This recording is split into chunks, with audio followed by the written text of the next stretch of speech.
ಹೆಸರು ವಿನುತಾ, ಇನ್ನೂ 24 ವರ್ಷ.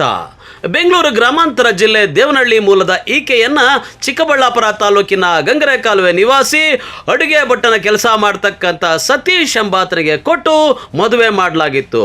ಈ ದಂಪತಿಗೆ ಒಂದು ಮುದ್ದಾದ ಗಂಡು ಮಗು ಕೂಡ ಇದೆ. ಆದರೆ ಫೆಬ್ರವರಿ 28ರಂದು ರಾತ್ರಿ ಮನೆಯಲ್ಲಿ ಗಂಡ ಇಲ್ಲದ ಸಮಯದಲ್ಲಿ ವಿನುತಾ ಮನೆಯ ಬೆಡ್ರೂಮ್ನಲ್ಲಿ ಶವವಾಗಿ ಪತ್ತೆಯಾಗಿದ್ದಾಳೆ. ಸಾವಿನ ಕುಣಿಕೆಗೆ ಉಸಿರು ಚೆಲ್ಲಿದಂತೆ ಕಂಡು ಬಂದಿದೆ. ಇದರಿಂದ ಮೃತಳ ತಂದೆ ತಾಯಿ ಗಂಡ ಸತೀಶ್, ಆಕೆಯ ಪ್ರಿಯಕರ ಬಾಲರಾಜು ಮೇಲೆ ಅನುಮಾನ ವ್ಯಕ್ತಪಡಿಸಿ ಚಿಕ್ಕಬಳ್ಳಾಪುರ ಗ್ರಾಮಾಂತರ ಠಾಣೆಯಲ್ಲಿ ದೂರು ನೀಡಿದ್ದಾರೆ. ನಮ್ಮ ಹೆಸರು ಪದ್ಮ ಸರ್. ನಮ್ಮ ಹಸ್ಬೆಂಡ್ ಹೆಸರು ನಾರಾಯಣ ಸ್ವಾಮಿ ಅಂತ. ನಮ್ಮದು ವಿಜಯಪುರ. ನನಗೆ 3 ಜನ ಹೆಣ್ಮಕ್ಳು ಸರ್. ವಿನುತಾ ಅನ್ನೋರು 2ನೇ ಮಗು. ಈಗ ಆ ಮಗುನೇ ಸರ್ ಸಾಯ್ಸಾಕಿರೋದು. ಗಂಗರೆ ಕಾಲುವೆಗೆ ಸರ್. ಸತೀಶ್ ಅನ್ನೋರು ಕೊಟ್ಟಿದ್ವಿ ಸರ್. ಸರ್ ಅವರು ಸ್ವಲ್ಪ ದಿನ ಚೆನ್ನಾಗೇ ಇದ್ದರು ಸರ್. ಆಮೇಲೆ ಅಲ್ಲಿ ಊರಲ್ಲಿ ಅಂಗಡಿ ಹಾಕಿದ್ರು ಸರ್. ಊರಲ್ಲಿ ಅಂಗಡಿ ಹಾಕಿದಾಗ ಅವರು ಯಾರೋ ಫ್ರೆಂಡ್ಸ್ಗಳೆಲ್ಲ ಪರಿಚಯ ಇದ್ರಂತೆ. ಅವರು ಇವರೆಲ್ಲನೂ ಅವ್ರವ್ರ ಹೆಸ್ರುಗಳೆಲ್ಲ ನಮಗೆ ಗೊತ್ತಿಲ್ಲ. ಆಮೇಲೆ ಇವನು ಬಾಲು ಅನ್ನೋನು ಒಂದು ದಿವಸ ಬಂದು ಸರ್. ಬಂದು ನಾನು ಇದ್ದೆ ಸರ್ ಅಲ್ಲಿ. ಆವಾಗ ಬಂದ್ಬಿಟ್ಟು ಏನೋ ಯಾವುದೋ ಎಕ್ಸಾಮ್ ಇದು ಸ್ಕೂಲ್ದು ಇದು ಬಂತು ಸರ್, ಪೇಪರು. ಆವಾಗ ಬಂದು ಅಲ್ಲಿ ನಿಂತ್ಕೊಂಡಿದ್ರು ಅವರು. ಈ ಸತೀಶ್ನ ಕೇಳಿದ್ನು, ಏನೋ ಪೇಪರ್ ಬಂದಿದೆ ನೋಡ್ರಿ ಅಂತ. ಅವಾಗ ಅವ್ನು ಎತ್ಕೊಂಬಂದು ಮಕ್ಕಳು ಸ್ಕೂಲ್ಗೆ ಸೇರಿಸೋದು ಅಂತ. ಮತ್ತು ಸೇರಿಸು ಸ್ಕೂಲ್ಗೆ ಅಂತ. ಕೊಡು 10,000 ಸೇರಿಸ್ತೀನಿ ಅಂದ ಸರ್ ಇವನು. ಅವ್ನು ಇದ್ಕೊಂಡು ನಾನು ಯಾಕೆ ಸೇರಿಸ್ಬೇಕು, ನೀನೇ ಸೇರಿಸು ಅಂದ ಸರ್. ಆ ಥರ ಅವನು ಬರ್ತಾಯಿದ್ದ, ಅಂಗಡಿ ಹತ್ರಕ್ಕೆ ಹೋಗ್ತಾಯಿದ್ದ ಸರ್ ಅವನು. ಆಮೇಲಕ್ಕೆ ಒಂದು ದಿವಸ ಬಂದು ಗಲಾಟೆ ಮಾಡಿದ್ನಂತೆ ಮನೆ ಹತ್ರ. ಅದು ನಮಗೆ ಗೊತ್ತಿಲ್ಲ. ನನ್ನನ್ನು ಕರೆಸಿದ್ರು. ಆಮೇಲಕ್ಕೆ ನಾನು ಏನಾಯಿತು ಅಂತ ಹೋಗಿ ಕೇಳಿದೆ. ಕೇಳಿದ್ದಕ್ಕೆ ಅಮ್ಮ ಹಿಂಗೆ ಬಂದು ಗಲಾಟೆ ಮಾಡ್ತಾಯಿದ್ದಾನೆ ಅವನು. ಯಾಕೆ ಗಲಾಟೆ ಮಾಡ್ತಾಯಿದ್ದ, ನೀನೇನು ಮಾಡ್ತಾಯಿದ್ಯಾ ಅಂತ ಕೇಳಿದೆ. ಆಮೇಲಕ್ಕೆ ಆ ಹುಡುಗನ ಕರೆಸಿ ಕೇಳಿದೆ, ಏನಪ್ಪ ಇದು ಗಲಾಟೆ ಅಂತ. ಅಕ್ಕ ನಂಗೆ 10,000 ರೂಪಾಯಿ ದುಡ್ಡು ಕೊಡ್ಬೇಕಕ್ಕ. ಅದಕ್ಕೆ ಬಂದು ನಾನು ಕೇಳಿದ್ರೆ ಆ ಅಕ್ಕ ಅವ್ರನ್ನ ನನ್ನ ಮೇಲೆ ಕಟ್ತಾನೆ ಸರ್. ನನಗೂ ಅಕ್ಕ ತಂಗಿದಿದ್ದಾರೆ ಅಕ್ಕ, ನನಗೇನು ಅಂತ ಇದೇನು ಬೇಕಾಗಿಲ್ಲ, ನಂಗೆ ದುಡ್ಡು ಕೊಟ್ಟರೆ ಸಾಕು, ನಾನು ಹೊರಟೋಗ್ತೀನಿ ಅಂತ ಹೇಳ್ತಾಯಿದ್ದೆ ಸರ್. ಆವಾಗ ಹುಡುಗಿ ಮೇಲೆ ಬಂದು ಗಲಾಟೆ ಮಾಡ್ತಾಯಿದ್ದಂತೆ ಸರ್. ನಮ್ಗೆ ಗೊತ್ತಿರಲಿಲ್ಲ. ಅವನೇ ಹೇಳ್ತಾಯಿದ್ದ, ಅಮ್ಮ ಬರ್ತಾ ಇರ್ತಾನೆ ಹೋಗ್ತಾ ಇರ್ತಾನೆ ಅಂತ. ಅವನು ಒಂದು ದಿವಸ ಹೋದರೆ 3 ದಿವಸ 4 ದಿವಸ ಬರ್ತಾಯಿರಲಿಲ್ಲ ಸರ್. ನಮ್ಮ ಹಳೆಯ ಆದವನು ಅಡುಗೆ ಕೆಲ್ಸಕ್ಕೆ ಹೋಗ್ಬಿಡೋನು. ನಾವು ಹೇಳ್ತಾನೆ ಇದ್ವಿ, ಮಕ್ಕಳನ್ನ ಹೆಂಡ್ತಿನ ಬಿಟ್ಟು ಎಲ್ಲೂ ಹೋಗಬೇಡಪ್ಪ, ಮನೆಯಲ್ಲೇ ಇರು ಅಂತ ಹೇಳ್ತಾಯಿದ್ದೆ ಸರ್. ಅವ್ನು ಕೇಳ್ತಾ ಇರಲಿಲ್ಲ ಸರ್. ಆದರೂ ಹೋಗ್ತಾನೆ ಇದ್ನು. ಹೋಗೋವಾಗೆಲ್ಲ ನಾನು ಅಲ್ಲಿ ಹೋಗ್ತಾಯಿದ್ದೀನಿ, ನಾನು ಇಲ್ಲಿ ಹೋಗ್ತಾಯಿದ್ದೀನಿ ಅಂತ ಎಲ್ಲರಿಗೂ ತಿಳಿಸೇ ಮಾಹಿತಿ ಹೋಗ್ತಾಯಿದ್ನು ಸರ್ ಅವನು. ಯಾವತ್ತಾಗಲಿ ಹಂಗೆ ಹೋಗ್ತಾ ಇರಲಿಲ್ಲ ಸರ್. ಸಾಯಂಕಾಲ ಕುಡ್ಕೊಂಬರೋದು, ಯಾರು ಬಂದಿದ್ರು, ಬಂದಿದ್ರು, ಎಲ್ಲೋಗಿದ್ದೆ, ಏನು ಮಾಡ್ತಾಯಿದ್ದೆ ಅಂತೇಳೋದು, ನಮಗೆ ಫೋನ್ ಮಾಡೋದು, ವೀಡಿಯೋ ಕಾಲ್ ತೋರಿಸೋದು, ಹೊಡೆಯೋದು ಸರ್. ಅವ್ನು ಕುಡ್ಬಿಟ್ಟು ಬಂದು ಫ್ರೆಂಡ್ಸ್ಗಳನ್ನೆಲ್ಲ ಕರ್ಕೊಂಬಂದು ಮನೇಲಿ ಕುಡಿತಾ ಇದ್ದ ಸರ್. ಯಾವಾಗ ನೋಡ್ರು ಕೇಳಿದ್ರೆ ನಮ್ಮ ಅಪ್ಪನ ಮನೆ, ನಂದಿದ್ದ ಮನೆ ಅಂತ ಕೇಳೋನು ಸರ್ ಅವನು. ಆ ಥರ ಮಾಡಿ ಮೊನ್ನೆ 28ನೇ ತಾರೀಕು ಶನಿವಾರ ನೈಟು ನಾನು 12 ಗಂಟೆಗೆ ಫೋನ್ ಮಾಡಿದೆ ಸರ್ ಅವನು. ಅಮ್ಮ ನಿನ್ನ ಮಗಳಿಗೆ ಲೋ BP ಆಗಿದೆ ಅಂತೆ, ಬೇಗ ಬರ್ರಿ ಅಂತಂದು. ಯಾಕಪ್ಪ ನೀನೆಲ್ಲಿದ್ದೆ ಅಂದರೆ ನಾನು ಕೆಲ್ಸಕ್ಕೆ ಹೋಗಿದ್ದೀನಿ ಅಂತಂದೆ ಸರ್. ಏನಪ್ಪ ಹುಡುಗಿನ ಬಿಟ್ಟು ಏನಕ್ಕೆ ಹೋಗಕ್ಕೆ ಹೋದೆ, ಹುಡುಗಿಗೆ ಮೊನ್ನೆ ಆಕ್ಸಿಡೆಂಟ್ ಆಗಿ ಕೈಯೆಲ್ಲ ಈ ಥರ ಆಗಿದೆಯಲ್ಲ, ಏನಕ್ಕೆ ಹೋದೆ ಅಂದರೆ ಅವನು ಏನೂ ಹೇಳಿಲ್ಲ ಸರ್ ಅದಕ್ಕೆ. ಆಮೇಲೆ ಯಾರಿದ್ದಾರಪ್ಪ ಆಸ್ಪತ್ರೆ ಹತ್ರ ಅಂದರೆ ನಮ್ಮ ಚಿಕ್ಕಪ್ಪನೂ ಇನ್ನೊಬ್ರು ಯಾರೋ ಇದ್ದಾರೆ ಸರ್ ಅಂದು. ಚಿಕ್ಕಪ್ಪ ಅಂದರೆ ಯಾರು ಅಂದರೆ ದ್ಯಾವಣ್ಣ ಅವ್ರು ಇದ್ದಾರೆ ಅಂತಂದು. ಆವಾಗ ಅವ್ರಿಗೆ ಫೋನ್ ಮಾಡಿ ಕೇಳಿದೆ ಸರ್ ನಾನು, ಏನಣ್ಣ ಏನಾಗಿದೆ ನನ್ನ ಮಗುಗೆ ಅಂತಂದರೆ, ಅಕ್ಕ ಏನಿಲ್ಲ ಲೋ BP ಆಗಿದೆ, ಐಸಿನಲ್ಲಿ ಇಕ್ಕಿದ್ದಾರೆ, ನೀವು ಬೇಗ ಬರ್ರಿ ಅಂತಂದು ಸರ್. ಆಯಿತು ಅಂದ್ಬಿಟ್ಟು ಅವ್ರು ಚಿಕ್ಕಪ್ಪನೂ ಮಾತಾಡಿದ್ರು. ಅಮ್ಮ ನಿನ್ನ ಮಗಳು ನಿನ್ನ ಹತ್ರ ಮಾತಾಡಬೇಕಂತೆ, ಬನ್ನಿ ಅಂತಂದ್ಬಿಟ್ಟು. ಅವಾಗ ಹೋಗೋಷ್ಟೊತ್ಕ ನನ್ನ ಮಗಳು ಇರಲಿಲ್ಲ ಸರ್. ಅವ್ರು ಸುಮ್ಮನೆ ಹೇಳಿದ್ದಾರೆ ಸರ್. ಲೋ BPನೂ ಇಲ್ಲ, ಯಾವುದೂ ಇಲ್ಲ ಸರ್ ಆ ಹುಡುಗಿಗೆ. ಹುಡುಗಿ ಚೆನ್ನಾಗಿ ಆರೋಗ್ಯವಾಗೇ ಇದ್ಲು ಸರ್ ಆ ಹುಡುಗಿ. ಅಷ್ಟೊತ್ತಿಗೆ ನಾನು ಹೋಗೋಷ್ಟೊತ್ತಿಗೆ ಸಾಯ್ಸಾಕಿದ್ರು ಸರ್. ಅವ್ನು ಕರ್ಕೊಂಬಂದಿರೋದು, ಆಸ್ಪತ್ರೆಯಲ್ಲಿ ಸೇರಿಸಿರೋದು ಎಲ್ಲ ಆಸ್ಪತ್ರೆಯಲ್ಲಿ, ಡಿಸ್ಟಿಕ್ ಆಸ್ಪತ್ರೆಯಲ್ಲಿ ಎಲ್ಲ ಇದೆ ಸರ್. CC ಕ್ಯಾಮ್ರಾದಲ್ಲಿ ಎಲ್ಲ ರೆಕಾರ್ಡ್ ಇದೆ ಸರ್. ನಾವು ಕೇಳಿದ್ದಕ್ಕೆ ಏನೋ ಗೊತ್ತಿಲ್ಲಮ್ಮ, ನಮ್ಗೂ ಯಾರೋ ಬಂದು ಸೇರಿಸ್ಬಿಟ್ಟು ಹೋಗಿದ್ದಾರೆ ಅಂದರು ಸರ್. ತುಂಬ ಕಿರುಕುಳದಿಂದ ಸಾಯಿಸಿದ್ದಾರೆ ನನ್ನ ಮಗಳನ್ನ. ದಯವಿಟ್ಟು ನನ್ನ ಮಗಳಿಗೆ ನನಗೆ ರಕ್ಷಣೆ ಕೊಡಿಸ್ಬೇಕು ಸರ್.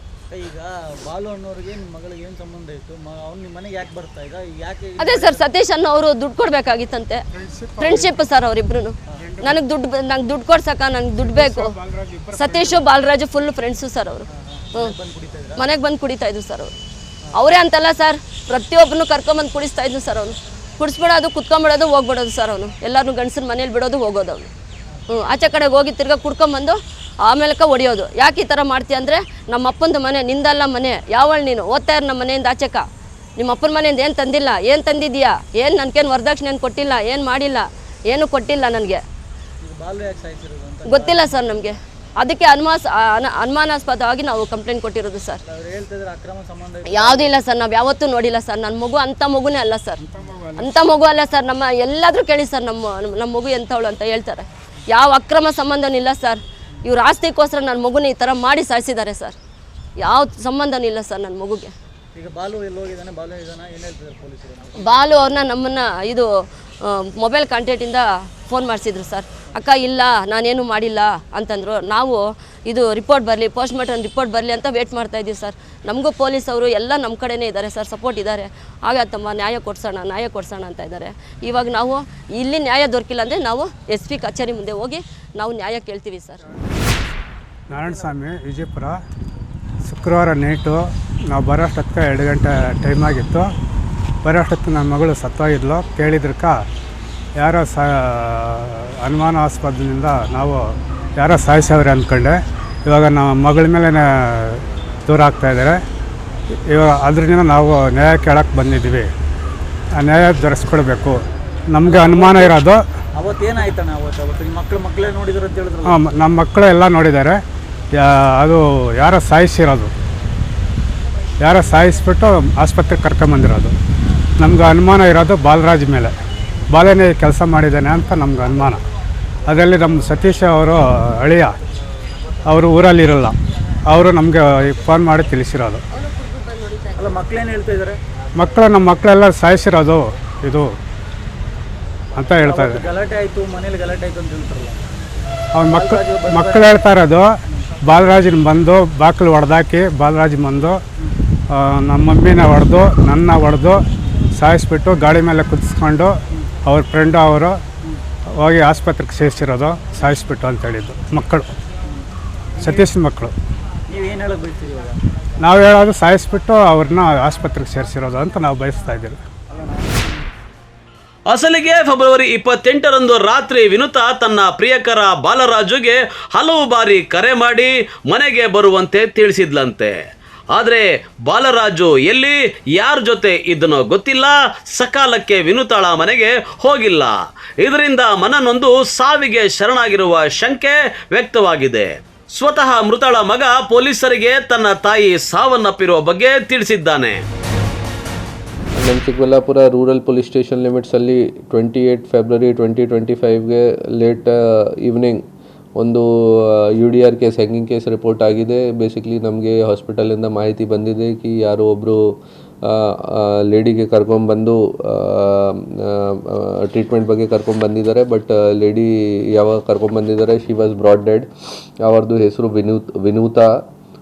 ಗಂಗ್ರೆ ಕಾಲುವು ವಿಲೇಜಲ್ಲಿ ಅವ್ರದ್ದು ವಾಸ. ಅರೌಂಡ್ 24 ಇಯರ್ಸ್ ಏಜ್ ಇದೆ, ಮ್ಯಾರಿಡ್ ಇದ್ದಾರೆ. ಸೊ ಅವ್ರಿಗೆ ಒಬ್ಬರು ಕರ್ಕೊಂಡ್ಬಂದಿದ್ದಾರೆ ಹಾಸ್ಪಿಟಲ್ಗೆ, ಮತ್ತು ಅಲ್ಲಿ ಬಿಟ್ಟು ಅವರು ಎಬ್ಸ್ಕಾಂಡಿಂಗ್ ಆಗಿದ್ದಾರೆ. ಅಲ್ಲಿಂದ ಏನು ಮಾಹಿತಿ ಶೇರ್ ಮಾಡಲಾಕಿ ಏನಾಯಿತು.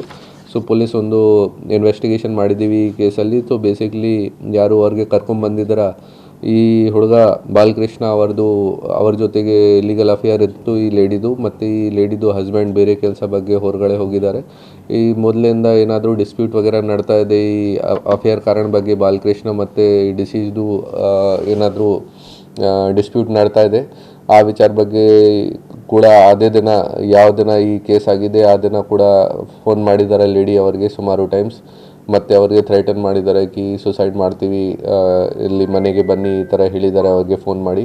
ಬಟ್ ಇವರು ಹೋಗಲಿಲ್ಲ. ತೋ ಯಾವಾಗ ಇವರು ಆಮೇಲೆ ಜಾಸ್ತಿ ಫೋನ್ ಬಂತು, ತೋ ಇವರು ಆಮೇಲೆ ಅಲ್ಲಿ ಮನೆಗೆ ಹೋಗಿದ್ದಾರೆ. ಮನೆಯಲ್ಲಿ ಬಂದು ಅವರು ನೋಡಿದ್ದಾರೆ ಕಿ ಡೋರ್ ವಗೇರ ಲಾಕ್ ಇತ್ತು. ಡೋರ್ ಓಪನ್ ಮಾಡಿ ಡೋರ್ ಹೊಡೆದು ಓಪನ್ ಮಾಡಿ ನೋಡಿದ್ದಾರೆ ಕಿ ಲೇಡಿ ಹೆಂಗೆ ಮಾಡ್ಕೊಂಡಿದ್ದಾರೆ. ಸೊ ಅದನ್ನು ಕಟ್ ಮಾಡಿ ಅವ್ರಿಗೆ ಈ ವೀಲ್ ವಗೇರ ಕಟ್ ಮಾಡಿ ಅವ್ರಿಗೆ ಹಾಸ್ಪಿಟಲ್ ಕರ್ಕೊಂಡು ಬಂದಿದ್ದಾರೆ. ಈ ಥರ ನಮಗೆ ಮಾಹಿತಿ ಇದೆ. ಈ ಕೇಸಲ್ಲಿ ನಾವು UDR ಕೇಸ್ ರಿಜಿಸ್ಟರ್ ಮಾಡಿದ್ದೀವಿ. ಬೇರೆ ಇನ್ವೆಸ್ಟಿಗೇಷನ್ 174C ತಗೊಂಡಿದ್ದೀವಿ. ಅನುಮಾನಾಸ್ಪದ ಡೆತ್ ಆಗಿದೆ ಈ ಥರ ತಗೊಂಡಿದ್ದೀವಿ. ಬೇರೆ ಯಾವುದು ಎವಿಡೆನ್ಸಸ್ ಇದೆ ಅದು ಕಲೆಕ್ಟ್ ಮಾಡ್ತಾ ಇದ್ದೀವಿ, ಪರಿಶೀಲನೆ ಮಾಡ್ತಾ ಇದ್ದೀವಿ ಕೇಸಲ್ಲಿ. ನೋಡಿ ಆ ಥರ ಅವರು ಫಸ್ಟ್ ಈ ಥರ ಇತ್ತು ಕಿ ಮನೆಯಲ್ಲಿ ಆ ಟೈಮ್ಗೆ ಓನ್ಲಿ ಮಕ್ಕಳು ಇತ್ತು, ಬೇರೆ ಯಾರು ಫ್ಯಾಮಿಲಿ ಮೆಂಬರ್ ಇಲ್ಲ. ಮತ್ತು ಇವರು ಡೋರ್ ಹೊಡೆದು ಅವ್ರಿಗೆ ಈ ಥರ ಕರ್ಕೊಂಡ್ಬಂದಿದ್ದಾರೆ. ಸೊ ಆ ವಿಚಾರ ಬಗ್ಗೆ ಆ ಆ್ಯಂಗಲಲ್ಲಿ ನಾವು ಇನ್ವೆಸ್ಟಿಗೇಷನ್ ಮಾಡ್ತಾ ಇದ್ದೀವಿ. ಮತ್ತು ಅದೇ ಕಾರಣ ನಾವು ಅನುಮಾನಾಸ್ಪದ ಡೆತ್ ಆಗಿದೆ ಅದು ರಿಜಿಸ್ಟರ್ ಮಾಡಿದ್ದೀವಿ. ಡೆಫಿನೆಟ್ಲಿ ಅದನ್ನು ಚೆಕ್ ಮಾಡ್ತೀವಿ ಕಿ ಇವರದು ರೋಲ್ ಏನಿದೆ, ಏನಾದರೂ ಅಬೆಟ್ಮೆಂಟ್ ಆಫ್ ಸುಸೈಡ್ದು ಪಾಸಿಬಿಲಿಟಿ ಇದೆ ತೋ ಅದನ್ನು ಕನ್ವರ್ಟ್ ಮಾಡಿ ಅಬೆಟ್ಮೆಂಟ್ ಆಫ್ ಸುಸೈಡ್ದು ಕೇಸ್ ರಿಜಿಸ್ಟರ್ ಮಾಡ್ತೀವಿ ಅವ್ರ ಮೇಲೆ. ಸರ್ ಡಿಸೀಸ್ಡ್ ಮಗ ಏನು ಹೇಳ್ತಾರೆ ಸರ್? ನೋಡಿ ಅವರು ಚಿಕ್ಕ ವಯಸ್ಸು ಇದ್ದಾರೆ ಅವರದು. ಸೊ ಅವರು ಏನು ನೋಡಿದ್ದಾರೆ ಅದೇ ಥರ ಹೇಳ್ತಾ ಇದ್ದಾರೆ ಕಿ ಬೇಸಿಕ್ಲಿ ಲೇಡಿ ಸುಮಾರು ಫೋನ್ ಮಾಡಿದ್ದಾರೆ ಅವ್ರಿಗೆ. ಆ ಟೈಮ್ಗೆ ಮನೆಯಲ್ಲಿ ಇವ್ರದ್ದು ಫಾದರ್ ವಗೇರ ಯಾರೂ ಇಲ್ಲ, ಫೋನ್ ಮಾಡಿದ್ದಾರೆ. ಮತ್ತು ಈ ಡೋರ್ ಹೊಡೆದು ಆ ಟೈಮ್ಗೆ ಇವರು ಹೆಂಗಿಂಗ್ ಮಾಡ್ಕೊಂಡಿದ್ದಾರೆ. ಸೊ ಅದನ್ನು ಕಟ್ ಮಾಡಿ ಇವರಿಗೆ ಹಾಸ್ಪಿಟಲ್ ಕರ್ಕೊಂಡು ಹೋಗಿದ್ದಾರೆ. ಅದೇ ಥರ ನಮಗೆ ಹೇಳಿದ್ದಾರೆ ಅವರು. ಇತ್ತ ಗಂಡ ಮಗು ಇದ್ರೆ ಬೇರೊಬ್ಬನ ಸಹವಾಸ ಮಾಡಿ ಗೃಹಿಣಿ ಸಾವಿನ ಮನೆ ಸೇರಿದ್ದಾಳೆ ಎಂದು ಕೇಳಿ ಬಂದಿದೆ. ಅತ್ತ ಆಕೆಯ ಪೋಷಕರು ಆಕೆಯ ಗಂಡ ಹಾಗೂ ಪ್ರಿಯಕರನ ಮೇಲೆ ಅನುಮಾನ ವ್ಯಕ್ತಪಡಿಸಿ ದೂರು ನೀಡಿದ್ದಾರೆ. ಚಿಕ್ಕಬಳ್ಳಾಪುರ ಗ್ರಾಮಾಂತರ ಪೊಲೀಸರು ಪ್ರಕರಣ ದಾಖಲು ಮಾಡಿಕೊಂಡು ತನಿಖೆ ಕೈಗೊಂಡಿದ್ದಾರೆ. ಕ್ಯಾಮರಾಮನ್ ಪ್ರವೀಣ್ ಜೊತೆ ಕಳವಾರ ಅರುಣ್, MMTV ನ್ಯೂಸ್, ಚಿಕ್ಕಬಳ್ಳಾಪುರ.